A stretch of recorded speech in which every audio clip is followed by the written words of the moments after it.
जय श्री कृष्णा। आप सब कैसे हो? अच्छे हो ना? अच्छे ही रहना। तो आज हम कहानी कहने जा रहे हैं योगिनी एकादशी, आषाढ़ कृष्णा पक्ष की एकादशी की। तो ज़रूर सुनना और हमारे चैनल को सब्सक्राइब ज़रूर करना। तो कहानी आरंभ करते हैं, सुनो। युधिष्ठिर ने कहा, हे केशव, मैंने ज्येष्ठ मास के शुक्ला पक्ष की निर्जला एकादशी की कथा सुनी थी। अब आप कृपा करके आषाढ़ मास के कृष्णा पक्ष की एकादशी का नाम तथा उसकी विधि और महत्व का वर्णन कीजिए। तब श्री योगेश्वर कृष्णा जी ने कहा, हे राजन, आषाढ़ मास से कृष्णा पक्ष की एकादशी का नाम योगिनी एकादशी है। इसका व्रत करने से समस्त पाप क्षण में खत्म हो जाते हैं और ये इस लोक में भोग तथा परलोक में मुक्ति प्रदान करने वाली है।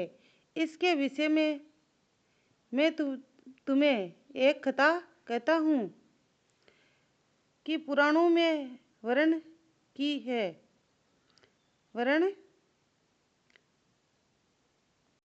पुराणों में वर्जित है। आप वह ध्यान पूर्वक सुनिए। युधिष्ठिर ने कुबेर नाम की विशाख राजा का अति शिव भगत था। वह अलकापुरी नगर में राज्य करता था। उसके यहाँ पूजा के नियमित फूल लाने वाला माली हेम माली नाम का यश था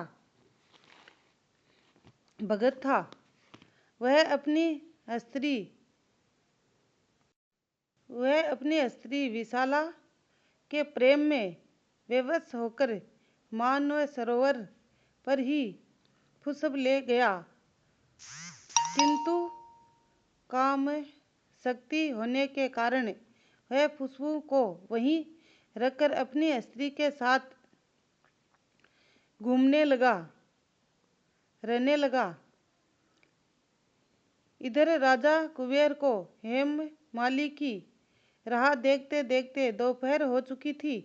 अंत राजा ने क्रोधित होकर अपने सिपाहियों को आज्ञा दी कि तुम शीघ्र ही जाकर पता करो कि हेममाली का अब तक फुसब न लाने का क्या कारण है।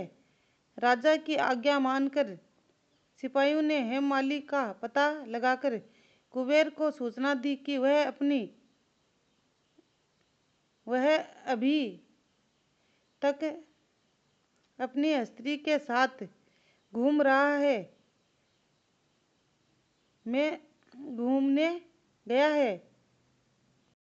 घूमने में लीन है। इस कारण वह अभी तक आपके पास फूल लेकर नहीं आया। सिपाहियों की यह बात सुनकर कुबेर ने हेममाली को अपने जल्दी से जल्दी अपनी सभा में आने को कहा। राजा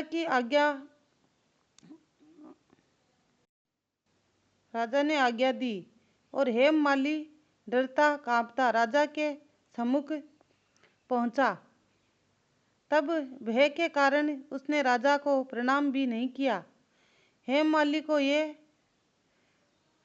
को देख राजा को अत्यंत क्रोध आया और क्रोध के कारण राजा ने कहा, अरे पापी महानीच कामी, तूने मेरे परम पूजनीय ईश्वर के भी ईश्वर श्री शंकर जी का अनुआदर किया है। इसलिए मैं तुम्हें श्राप देता हूँ कि तू कोढ़ी होकर मृत्यु लोक में स्त्री वियोग का दुख भोगेगा। कुबेर के श्राप के प्रभाव से हेममाली उसी क्षण पृथ्वी पर आ गिरा और कोढ़ी हो गया तथा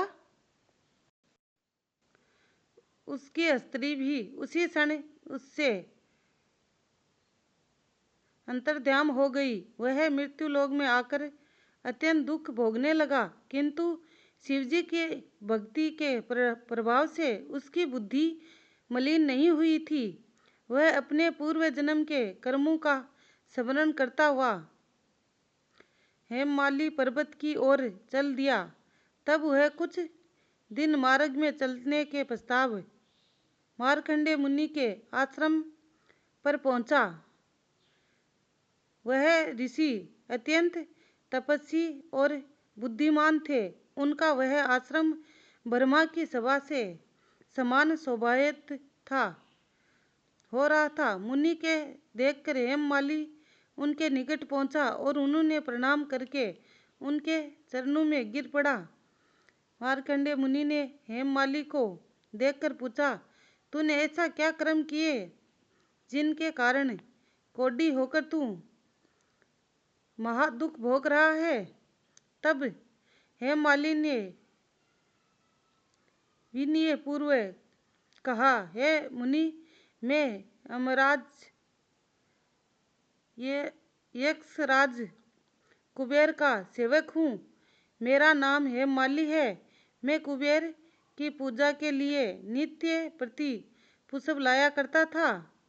एक दिन मुझे अपनी स्त्री के साथ बातें करते हुए देर हो गई, जिसके कारण दोपहर तक पुष्प न ले जा सका। कुपित होकर राजा ने मुझे श्राप दे दिया है। कोढ़ी होकर मृत्यु लोक में स्त्री वियोग का दुख भोग रहा हूँ। मेरे कोढ़ी होने का दुख उठाने का यही कारण है। मुनि, क्या कृपा कर आप मुझे कोई ऐसा उपाय बताइए जिससे मेरी मुक्ति हो। मार्कंडेय मुनि ने कहा, हे माली, यदि तू आषाढ़ मास के कृष्ण पक्ष की योगिनी नामक एकादशी का व्रत करे तो यह तेरा कल्याण होगा। मुनि के कहने पर हेममाली ने विधि अनुसार योगिनी एकादशी का व्रत किया, जिसके प्रभाव से वह अपने स्वरूप को प्राप्त हो गया। अपनी स्त्री के साथ रहने लगा। राजन, इस व्रत के करने का फल 108 हस्तर ब्राह्मणों को भोजन कराने के फल के समान होता है, जिसके समस्त पाप नष्ट होकर स्वर्ग की प्राप्ति होती है।